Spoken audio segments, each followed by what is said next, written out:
Chercheurs et chercheuses de vérité, salam alaikum. Je fais une nouvelle vidéo parlant du Ramadan qui est pour l'ensemble de la communauté musulmane demain. Tout d'abord, je souhaite à ceux qui s'apprêtent à faire le Ramadan un bon Ramadan, et à ceux qui cherchent la vérité, qui ne veulent pas suivre la masse, de méditer ensemble. Le but de cette vidéo, c'est de méditer ensemble et en même temps de souhaiter à ceux qui vont faire le Ramadan avec leur famille à partir de demain. Comme vous savez, moi je ne le fais pas demain, donc je le fais au mois de décembre. Certains le font au mois de septembre. Bon, bref, l'essentiel dans cette vidéo, c'est qu'on va parler surtout sur Laylat al-Qadr, la nuit du destin.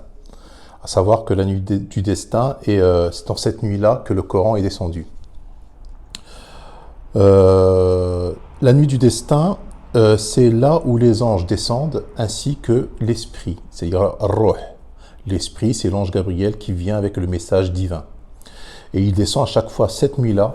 Il est descendu sur Moïse, il est descendu sur Lot. Pas l'esprit. L'esprit est descendu sur Moïse, et Isa, Mohammed et les autres prophètes. Et il y a d'autres prophètes où où les anges sont descendus. Les anges sont descendus pour châtier. Al-Malaika. Regardez, on va aller directement au verset. A'udhu billahi minash shaitanir rajim, bismillahir rahmanir rahim, dans Surat al-Qadr, Surat 97. Inna anzalnahu fi laylatil qadr. Nous l'avons certes fait descendre dans Laylat al-Qadr. Et qui te dira ce que Laylat al-Qadr? Laylat al-Qadr khayrun min alfi shahr. Donc alfi shahr, moi je dirais plutôt que ce n'est pas 1000 mois. Non. Moi je dirais alf shahr, c'est-à-dire shahr, l'ishhar, c'est-à-dire réclame, publicité, annonce, 1000 annonces. Moi je dirais Laylat al-Qadr est mieux que 1000 annonces.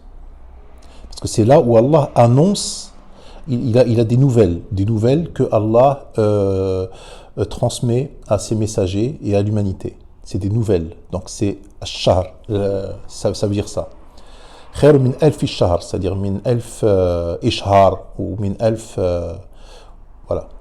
تنزل الملائكة والروح فيها بإذن ربهم من كل أمر. Donc les anges ainsi que l'esprit descendent par la permission de leur Seigneur pour tout ordre. Donc il y a tout ordre, ça veut dire pour châtier ou pour annoncer la bonne nouvelle, c'est-à-dire le Coran, l'Injil, Taurat et ainsi de suite. Salamun hiya, alors le dernier verset il est très important.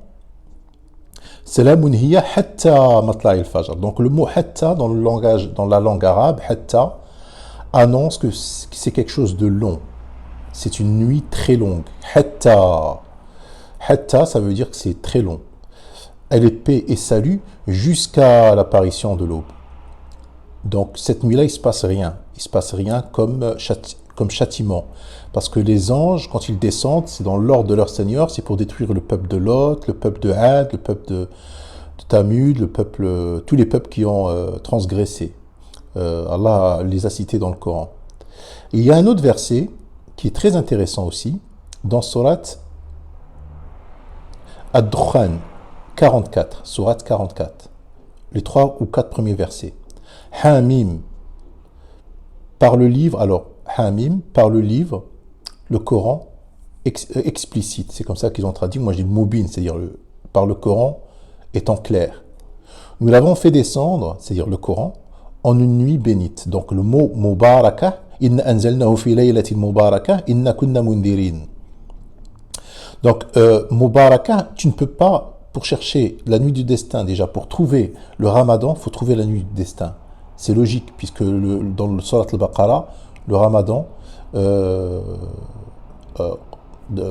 va y arriver tout à l'heure, on va y aller dans Surat al-Baqarah. Wallah, inna anzalnahu fi laylat qadr. Non, dans Surat al-Baqarah, il dit, Allah subhanahu wa ta'ala, كتب عليكم الصيام كما كتب على الذين من قبلكم لعلكم تتقون أياما معدودات. Alors, شهر رمضان الذي أنزل فيه القرآن هدى للناس. Le mois du Ramadan, au cours duquel a été descendu comme guide pour les gens. Épreuve claire et la bonne direction du discernement. Donc, il est descendu le Coran dans le mois du Ramadan, et c'est dans ce mois-là qu'il faut jeûner. Donc, Laylat al-Qadr, c'est très important de savoir ce que c'est. فيها يفرق كل أمر إنا أنزلناه في ليلة مباركة إنا كنا منذرين فيها يفرق كل أمر. C'est-à-dire dans cette nuit-là, toute chose est décidée. C'est-à-dire que soit il y a des peuples qui sont châtiés par des anges, ou soit qu'il y a le Ruh, c'est-à-dire l'Esprit Saint, l'Esprit Ruh, c'est-à-dire l'ange Gabriel, qui vient avec la bonne nouvelle, c'est-à-dire les paroles divines. Alors, Laylatul Mubarakah, quand il dit une nuit bénite, si vous cherchez dans le Coran que veut dire Mubarakah, en langage arabe, vous allez voir que Mubarakah signifie quelque chose de béni, quelque chose qui a en abondance. C'est-à-dire que, par exemple, quand il te dit وهذا ذكر مبارك ونجينا ولوطا في الأرض التي باركنا حولها تجري بأمري إلى الأرض التي باركنا حولها وأورثنا القوم لفتحنا بركات ألا له الخلق والأمر تبارك الله تبارك الذي جعل في السماء بروجا. Par exemple, quand il parle de pluie, la pluie. Alors là, je suis en train de le chercher.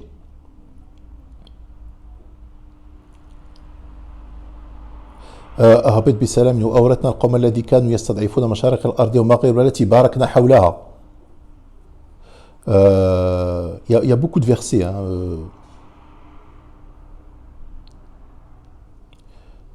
بروجا ليكون للعالمين نذيرا مبارك. Allah أحسن الخالقين فتبارك الله أحسن الخالقين. Donc le mot Mubarak, c'est-à-dire béni, parle toujours de quelque chose d'abondant. Par exemple, la fatahna alayhim barakat min as-sama'i wal ard, c'est sourate al-A'raf 93, je crois. Nous aurons ouvert sur eux barakat, c'est-à-dire des bienfaits en abondance du ciel et de la terre. Voilà, le verset Qaf, je crois que c'est le verset 9, surat Qaf. Nous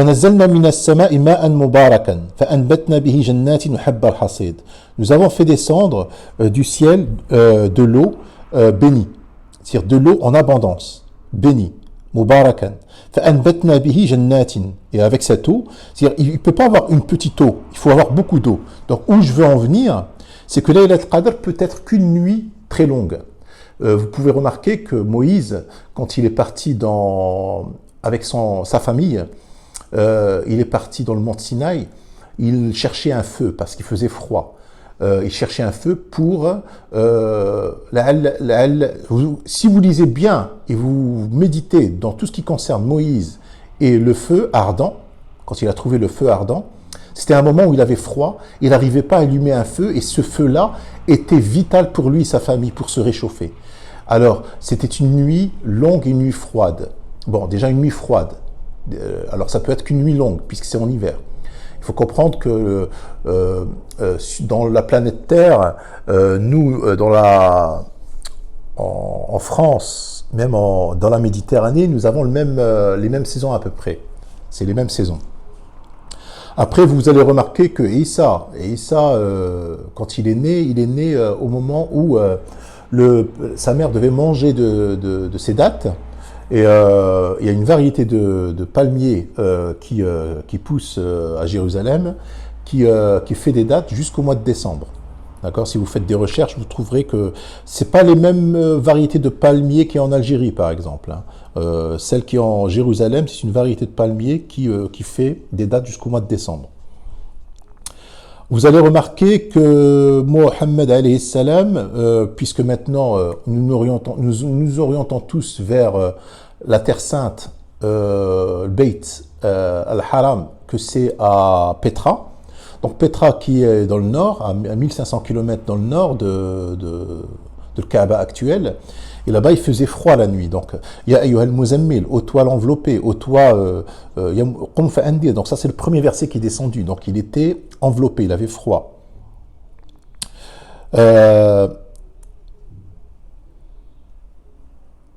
Et Et après, je vais conclure.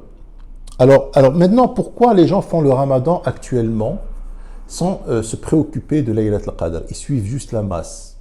Pourquoi ils font le ramadan en suivant juste la masse? Normalement, Allah il te dit de ne pas suivre la majorité des gens, c'est de suivre le Coran. Et moi, le Coran me dit que Allah me demande de ne pas me prosterner devant la lune ni devant le soleil, de me prosterner devant Allah. D'accord? À savoir que le ramadan actuel, qui débute demain, est un ramadan prédéterminé avec le calendrier, avec le cycle lunaire. Donc, c'est se prosterner devant la lune. Pour moi, c'est se prosterner devant la lune. Parce que c'est la lune qui détermine quand tu dois commencer le ramadan. Alors que Allah, il te dit que c'est des jours comptés. C'est des jours comptés. Ayyaman ma'dudat. Ça n'a rien à voir avec le calendrier lunaire. Donc, les gens qui font le ramadan pour moi demain sont des associateurs. Ils se prosternent devant la lune. Allah, il te dit dans son verset, parmi ces merveilles sont la nuit et le jour, le soleil et la lune. Ne vous prosternez ni devant le soleil ni devant la lune, mais prosternez-vous devant Allah qui les a créés, et c'est lui que vous adorez. Mais s'ils sont d'orgueil, ceux qui sont auprès de ton Seigneur le glorifient nuit et jour, sans jamais se lasser. Donc, le glorifier nuit et jour, c'est ce qui nous a prescrit dans le Coran, c'est-à-dire les deux salats de l'aube et du crépuscule, qui n'ont rien à voir avec le soleil et la lune, c'est aux deux extrémités du jour. C'est des périodes qui sont entre la nuit et le jour. Donc, nous, on ne doit pas se prosterner devant Allah avec un cycle du soleil ou avec un cycle lunaire. Le soleil, il se couche, la nuit apparaît, donc c'est en ce moment-là où tu dois te prosterner devant Allah. Allah, il t'a déterminé le moment. Donc, le ramadan, il t'a dit aussi que c'est ayyaman ma'dudat. Shahr ramadan, donc il y en a certains qui vont te dire ramad, c'est au moment où il fait très chaud. Non, c'est faux. Ramad, ça c'est une invention sunnite. Ramadan, c'est une période qui était très connue à l'époque de Quraysh, à l'époque de Mohammed. Ils savaient c'était quoi le Ramadan. C'était une période saisonnière qu'ils connaissaient. C'était dans cette période où les premières pluies, ou peut-être les premières pluies apparaissaient, mais ils connaissaient cette période. Ils n'avaient pas de calendrier Sha'ban, Ramadan, Jumad al-Awwal, Jumad al-Thani. Par exemple, Rabi al-Awwal, Rabi al-Thani, ça veut dire le printemps 1 et le printemps 2. Jumad al-Awwal, ça veut dire l'hiver 1, l'hiver 2. Vous voyez, ils ont donné ils ont inventé un calendrier qui s'est emballé. Si vous voulez connaître l'histoire, je ne sais pas si j'arriverai dans cette vidéo. L'histoire, elle est toute simple. Les Arabes suivaient le calendrier des Juifs. Les Juifs, eux, ils avaient un calendrier, mais eux, ils respectaient le 13e mois, c'est-à-dire que tous les 3 ans, ils rajoutaient un mois pour aligner le calendrier. Alors, ils avaient un calendrier luno-solaire, hein, pour que le mois s'ajuste avec le calendrier lunaire, s'ajuste avec le calendrier solaire, tous les 3 ans, à savoir qu'il y a 11 jours de décalage tous les ans. Et les Arabes ont copié sur eux, seulement les Arabes n'ont pas respecté l'ajustement. De toute façon, Allah l'a interdit dans le Coran, ce qu'ils appellent nasi. Nasi, c'est-à-dire que certains mois, on le rajoute et certains mois, on ne le rajoute pas. Et Allah ne te demande pas de te prosterner ni devant la lune, ni devant le soleil. C'est-à-dire que c'est des saisons, c'est le jour et la nuit, c'est une période où tu dois faire le ramadan. Et dans le Coran, Allah t'a donné des indications que c'est le Laylat al-Qadr. Et Laylat al-Qadr, c'est une nuit très longue, une nuit très froide. Maintenant, vous êtes tous libres parce que chacun va devoir rendre ses comptes devant son Seigneur étant seul. D'accord? Ceux qui suivent la masse, eh ben, ils assument leurs responsabilités parce qu'Allah te dit dans le Coran de ne pas suivre la masse, de suivre le Coran.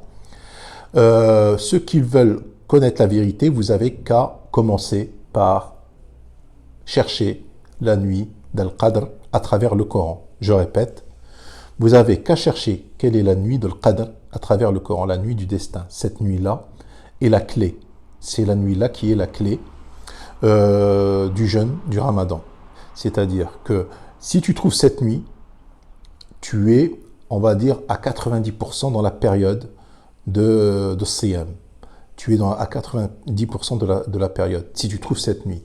Et le Coran nous donne plein d'indices pour qu'on sache c'est quoi cette nuit.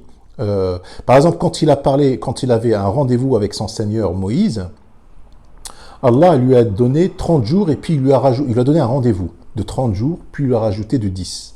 Et c'est certain que c'était la nuit de Qadr, quand il devait lui parler et lui devait lui donner les tablettes des 10 commandements.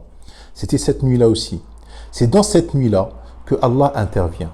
Si vous trouvez cette nuit, vous trouvez le mois du Ramadan. Bon, maintenant, les sunnites, tu leur poses la question, ils sont égarés, mais loin, loin, loin. Tu leur poses la question, quelle est la nuit du destin? Ils vont dire c'est le 27, le 28. Ou c'est écrit dans le Coran que c'est le 27 ou le 28 ou le 29, c'est les 3 derniers jours du mois. C'est écrit où dans le Coran? Et une nuit très courte. Allah te dit que c'est une nuit bénite. Layla Mubaraka. Layla Mubaraka, c'est Mubaraka, c'est-à-dire c'est une nuit longue, une nuit avec plein de bienfaits. Salamun hiya hatta matla'il fajr. Il te dit hatta. Alors, je vais conclure avec Surat al-Baqarah. Ayyaman ma'dudat. Donc, il te dit dans le 184, pendant un nombre déterminé de jours. C'est un nombre déterminé. Alors, s'il jeûne avec la lune, c'est pas un nombre déterminé. C'est un jour, une année c'est 29 et une année c'est 30. Quiconque d'entre vous est malade et voyage devrait jeûner un nombre égal d'autres jours. Vous voyez, c'est un nombre déterminé, mais à deux dates, c'est-à-dire idda. Idda veut dire compter, c'est des jours comptés. D'accord? Moi, je les compte, c'est-à-dire au mois de décembre, c'est-à-dire pour moi, c'est le 21, la nuit du destin, je compte 15 jours avant et 15 jours après, ce qui fait 30, et le 21 pour moi, c'est au milieu. Et puis, maintenant, si toi, tu veux commencer, il y en a qui commencent le jeûne par le 21. D'accord? Il jeûne, le premier jour, c'est le 21. Après, il compte 30 jours après. Ben, il fait ce qu'il veut, hein. Après il va devoir rendre compte. C'est peut-être qu'il a compris comme ça, il a le droit. Il y en a qui comptent le 30e jour, c'est le 21. Et il commence avant, 30 jours en amont. Donc il a le droit aussi. C'est pas figé, je veux dire. Allah te dit, mais le Ramadan, c'est une période où il y a la nuit du destin dedans. C'est ça qui est important. Chacun fait ce qu'il veut. Moi, j'ai débattu pendant longtemps, j'ai fait des lives, si vous voulez les regarder, j'ai fait des vidéos, j'ai expliqué tout ça plusieurs fois. Donc voilà, le mois du Ramadan, pour moi, ce n'est pas en ce moment, c'est le mois... il y a une dernière chose, il faut comprendre qu'il y a eu ce peuple de... Si vous voulez, faites des recherches, ça s'appelle le peuple de Sin. Ils avaient le dieu Sin, qui est le soleil. Je ne sais plus comment il s'appelle ce peuple. Ils avaient le dieu Sin et ils adoraient le dieu lune pour eux. Et ils montaient dans leur stah, ils regardaient la lune. Quand c'était la lune pleine, ils savaient que c'était le jour de l'Iftar. C'est eux qui nous ont introduit Eid al-Fitr. Et ces gens-là faisaient 5 prières par jour. Ils adoraient les planètes en fait. Ils adoraient le soleil et la lune. C'est pour ça qu'Allah dit, ils n'adoraient ni le soleil ni la lune. Et ils faisaient le jeûne en fonction de la lune. Donc, vous savez, l'islam a été influencé par des religions, comme l'islam a influencé des religions. Quand il y a une religion qui apparaît dans un peuple, il y a l'influence des deux parts. Donc, l'islam a été aussi influencé par certains polythéistes, adorateurs des étoiles. Donc, je vous dis, salam alaikum.